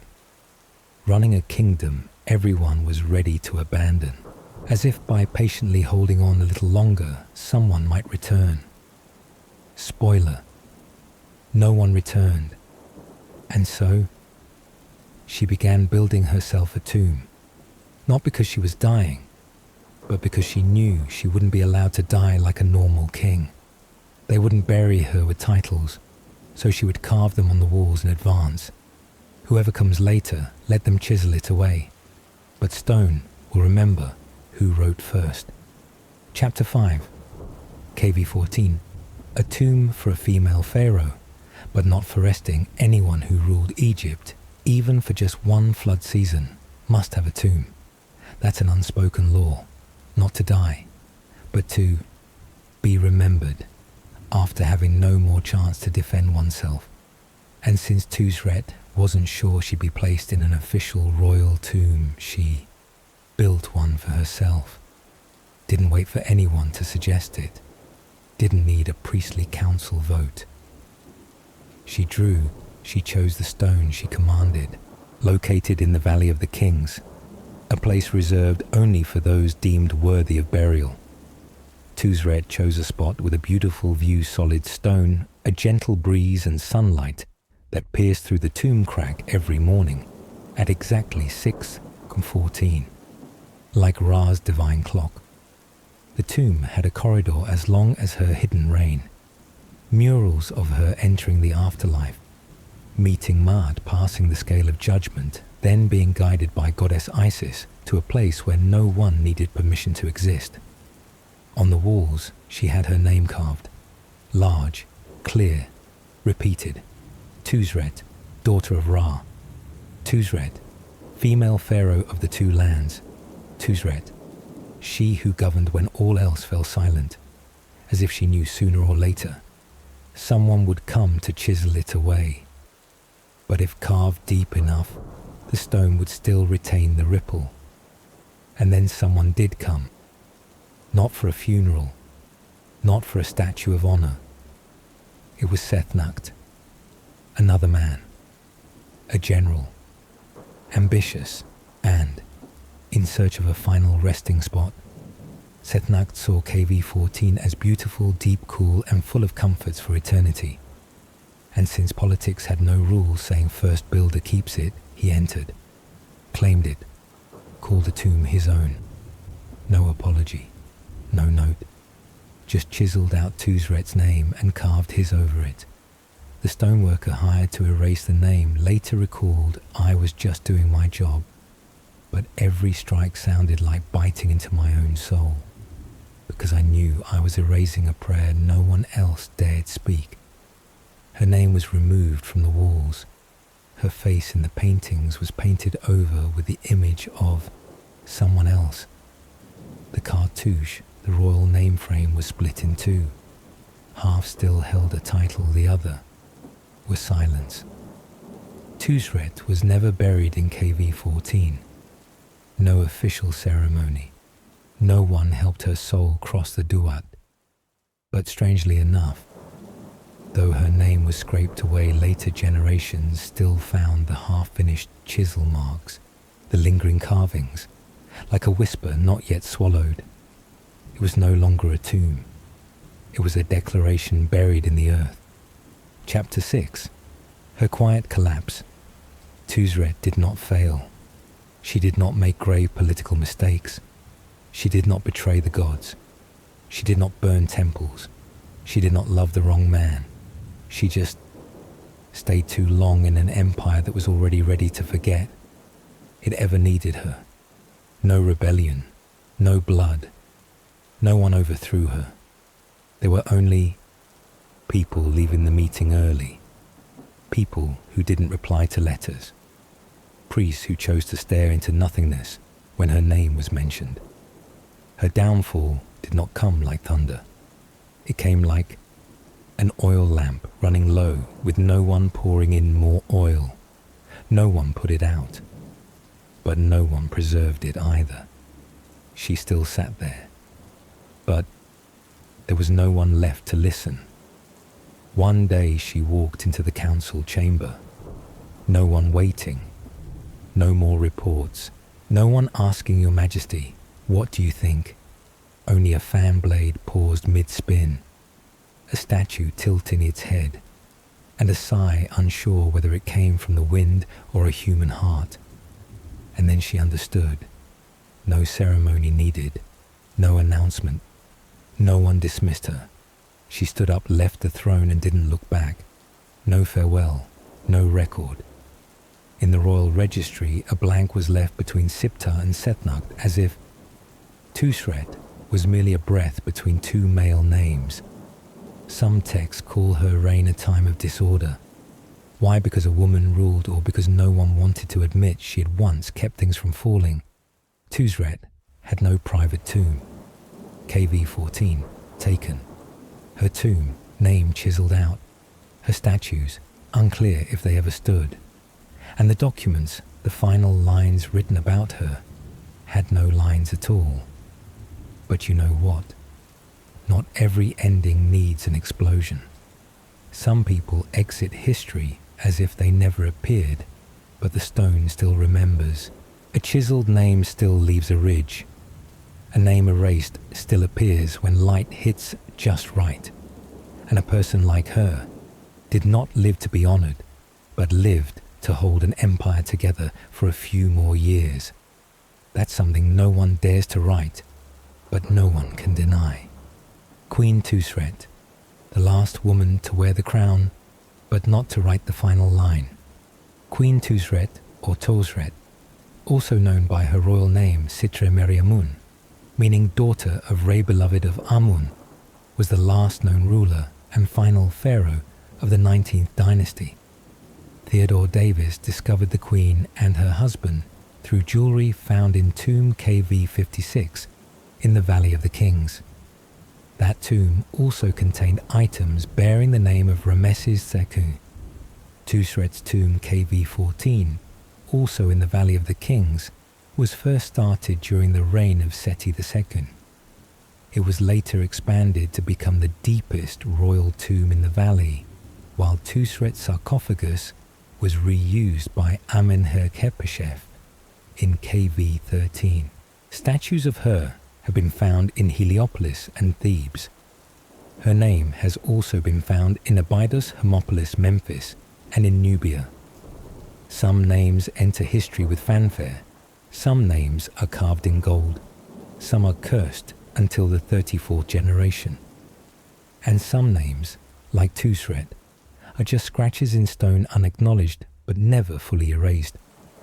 When the empire was coughing and Egypt had a fever, around 1191 BCE, the 19th dynasty, once glorious with names like Rameses II, began to resemble an old man with an endless cough, using gold to mask the tremble offering rituals, to fill the void in a people already hungry, in an army already tired of gods and records, full of loans from Amun, yet to be repaid. In that moment, Tuzret stepped forward, not like a new dawn, but like the flicker left behind after a fire, from royal consort to sovereign. After his death, the throne passed to a boy Siptar, young, disabled, and son of a foreign concubine. Someone was needed to hold the court upright.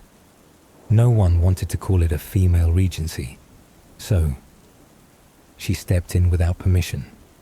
No one asked if she wanted it, just as no one believed she could. But she did, and did it well. And then she officially became pharaoh. When Tuzret officially became pharaoh, uninvited but entering like a hostess, Siptar, the boy pharaoh, died. No drums, no trumpets, no declaration to the people. Just a young crippled figure passing away on a windy Egyptian morning. And when the empty throne looked around for someone new, Tuzret didn't walk in circles, didn't wait for a nod. She walked straight to it and sat down. No grand coronation, but heavy with message.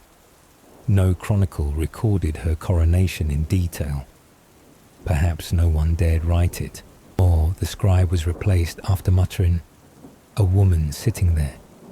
But we can imagine, among the silence of Karnak's halls, a woman in unauthorized regalia placed the crown upon her own head and declared to the gods, "I don't need to be called Pharaoh, but I am doing the work of a Pharaoh. That is enough." And she didn't wear an ordinary crown. She wore the crown of Ra. You know the type. The double crown, white crown of Upper Egypt and red crown of Lower Egypt, with the Uraeus serpent in the center of her brow. A serpent known for spitting divine fire into the faces of those who question authority. A very Tuzret move. I don't need war, But if anyone wants to question my ability to rule, they may consult the snake. The political reaction in Egypt at the time. Surely something like Priest A is she actually doing it?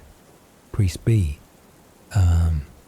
do we have a law against this Priest C? No, but there's also no law allowing it.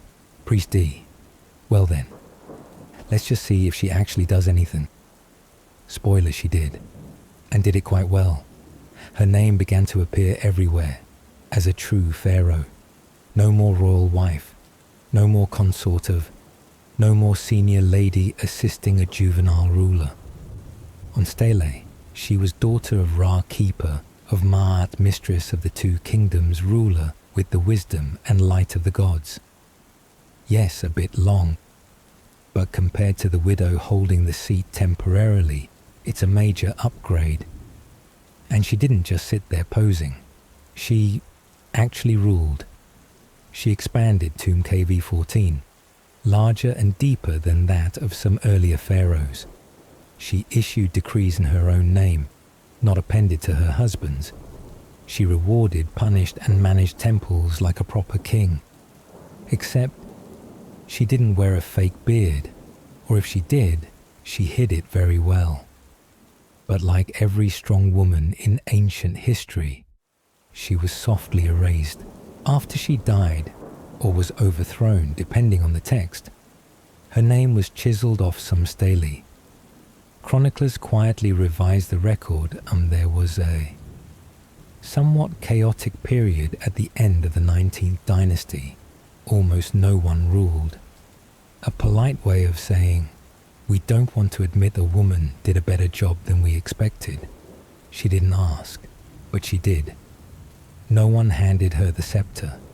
No one gave her gold. No procession, no heavenly proclamation that she was chosen by the gods. She chose herself, stepped into the vacancy when the entire empire just stood around looking at one another.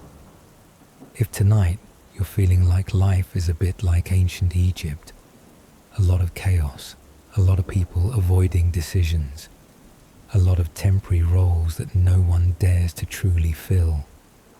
Remember, Tuzret didn't wait to be handed the throne. She wrote her name onto the list herself, then carried herself like she'd always been there. And in the end, history was forced to admit she had been pharaoh. Being pharaoh is hard.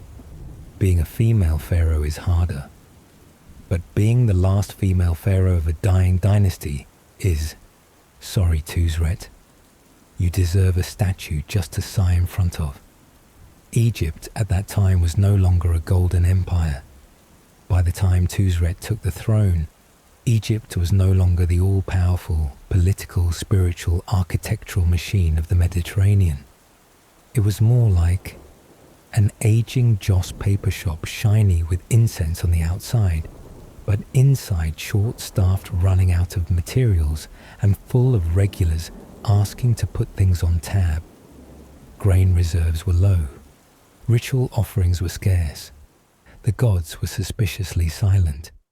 And the people, tired, visibly tired. Magic lost its charge. Divine statues lost their spark. In some regions, priests were suspected of recycling old offering cakes. Elsewhere, god statues were removed because the temple couldn't afford to keep divine light running 24/7. It was a time when people began asking, are the gods even real? And the gods didn't answer. To be fair, Ra was probably tired of his 3,000-year shift. And then, she, a female pharaoh, stood at the heart of that storm. No stable government to inherit, no loyal court to rely on, no ancient Egyptian feminist movement backing her. Only herself, a woman who was uncalled but stepped in and stayed. But you know what happens to someone who enters the banquet when the music has stopped. The atmosphere in court was like a wedding reception that had run out of food guests, had left the air conditioning was broken, and the DJ had stormed out because he wasn't paid by the previous wedding party. She, dressed in full royal regalia, wearing a crown marked by a sacred serpent, entered as if she still had time to begin something new. Too bad Egypt was already packing up.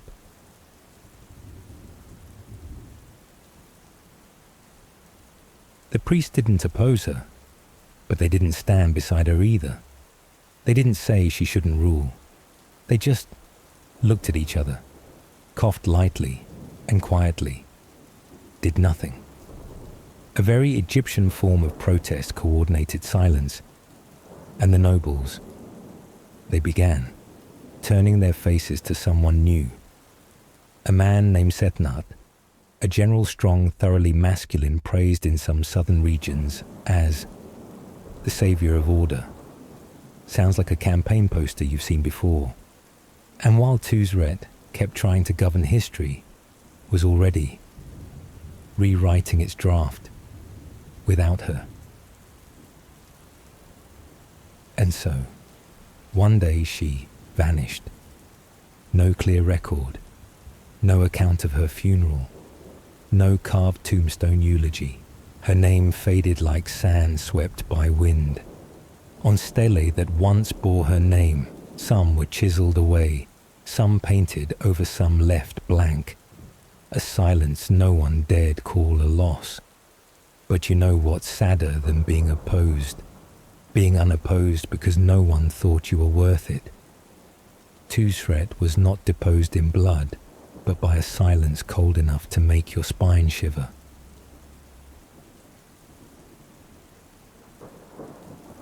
One day, people simply stopped saying her name. And in Egyptian history, that's the most polite way to say she's not part of the future. History does not favor those who arrive late. Tuzret was not wrong, not ignorant, not evil. She just showed up after the party had peaked, and no one wanted to dance again. But if you are reading these words, then the truth is she's still here. And you are the one carrying her name when a whole dynasty tried to forget. What's more tragic than being deposed? Being replaced without anyone bothering to tell you. No abdication ceremony. No grand mural showing she gave up the throne for the greater good. Just that. The next morning, people called Setnakht Pharaoh, and Tuzret wasn't mentioned anymore. She didn't fail. She was just no longer needed. She ruled right when Egypt lost patience with everything, with long ceremonies, with a queen issuing decrees, with gods who no longer responded on time, with a name not loud enough to summon loyalty. And so she quietly stepped out of her own story. No noise, no one cried, no one laid wreaths, just a woman who once wore the crown and then one day didn't anymore. Not because it was taken, but because no one looked up. But you know what, someone like her cannot be completely erased. Even if her name was chiseled from stone, even if her image was painted over in the tomb, even if chroniclers skipped her as a typo of the times, her name still appears beneath layers of dust, on the fractured edge of a statue, in the glance of archaeologists flipping through a history someone once slammed shut. Not all collapses echo. Some dynasties fall like thunder. Some queens end in poison or revolution. But Tuzret, she just faded, and the world faded with her. A collapse not dramatic, but one that aches to the bone.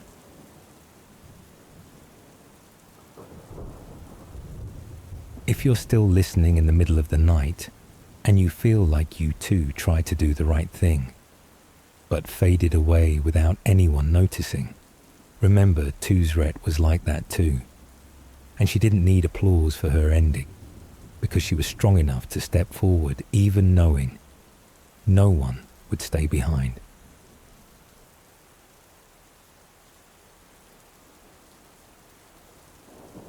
Imagine spending years building a house, A peaceful place, beautiful, deep enough to be untouched by noise, spacious enough to carry dreams wrapped in gold, and sacred enough that you don't have to wake 3,000 years later because someone wandered into your room. That's what Tusret prepared for herself, KV-14, a royal tomb in the Valley of the Kings. KV-14 was not a tomb just for show. No, it was large, long, with side chambers, corridors, walls intricately decorated with murals of her meeting the gods appearing before Ma'at, goddess of justice, and passing through the gate of light into the afterlife as a true pharaoh would. Tusret didn't just build a tomb. She crafted her own funeral ritual, while no one else was going to do it for her. But you know what happens when you haven't even had time to lie down? The tomb isn't sealed, the record's not yet written, and someone drops by. A general who later called himself king, Setnak, presented as restorer of order, savior of Egypt from chaos, saw that KV-14 was too empty, too spacious, too beautiful, and too wasteful to leave unused. So he moved in.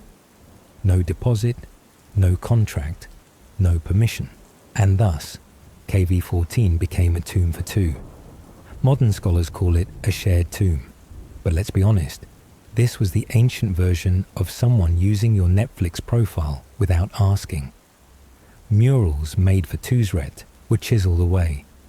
Her name, once carved fully with all official titles, was scraped off like a typo. Her face in mythological scenes replaced with blank space. And across the tomb ceiling, new inscriptions appeared. Setnakt, the mighty son of Ra. Ra, wait, I have another kid now. If Tusret could have known, her thought might have been, I can't believe. I dug my own tomb, painted every mural as prayer, fitted my own stone bed, and in the end, I have to share the room with a guy who showed up late. And it didn't stop there. KV-14 became an archaeological anomaly. One tomb with two decoration systems, two layers of names, one scraped, one overwritten, two histories not parallel but forced to share the same bed. Ancient Egyptians believed if your name is erased, your soul cannot survive in the afterlife. So for Tusret to be erased in her own tomb wasn't just posthumous rudeness, but a method of permanent deletion. It wasn't until the modern era that archaeologists discovered the plaster layers covering her face were peeling. Her name still visible on certain parts of the walls, not clear enough for praise, but not faint enough to be forgotten. And so, though she never rested in KV-14, Tusret still remains, not as a mummy, not as a golden statue, but in stone that someone tried to erase, and yet the stone still remembers. KV-14 may not be where she rests, but it is where we remember her. Tusret never lay in the tomb she built, but in the walls, in the ceiling, in the confusion of scholars asking, why does this tomb have two owners? She still lingers. No one guarded her sleep, and so we become the ones who tell her story. If you're listening to this at midnight, think of KV-14 as a gentle reminder. Even if you didn't get to rest properly, as long as someone still speaks your name aloud, you haven't truly disappeared.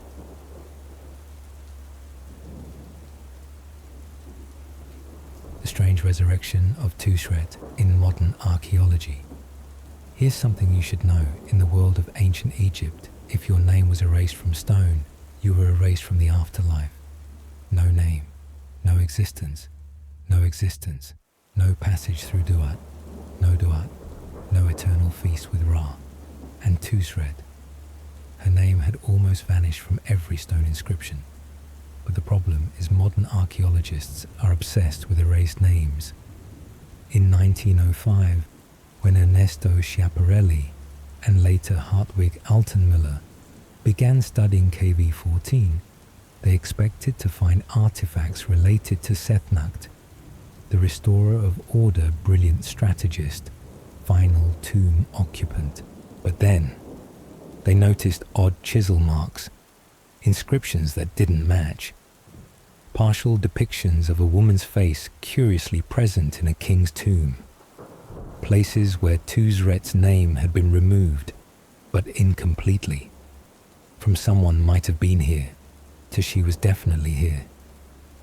With flashlights, hidden script analysis, and the I know someone is hiding something mindset of archaeology, they began piecing together the story Tuzret built this tomb. Tuzret was the original and sole owner, and Setnacht came later, a polite way of saying he squatted. And so more than 3,000 years after being erased, Tuzret was written back, this time in German, in archaeological reports. From a vague line in King Lis, she now had her own entry, Tuzret, the last female pharaoh of the 19th dynasty. Tuzret, possibly once regent, later self-declared pharaoh. Tuzret, original owner of KV-14, and perhaps the first victim of a national-level tomb takeover. And date. Ironically, history once so cold was betrayed by stone. Stone thought to be lifeless, but it remembers far too well. Chiseled names still leave marks. Smashed statues leave bases. Whitewashed murals show their old colors when the light hits just right. Tuzret didn't need to speak. Stone spoke for her. And modern people began to call her name again, no longer fearing divine punishment. Professors, archaeologists, students writing theses even, history, YouTubers all curious about her, the woman who ruled and no one wanted to admit ever had. She didn't return by miracle. She returned by persistence, dust, halogen lamps, and the pencils of those who came after. No death is truly final if someone still wants to understand you. Tuzret was not allowed to rest, but she did not disappear, because sleep can be stolen, but memory cannot. She was once erased from the afterlife, but now she lives again in the glow of museum lights, in exhibition catalogues, and in the eyes of every curious person who asks, wait, there was really a female pharaoh named Tuzret.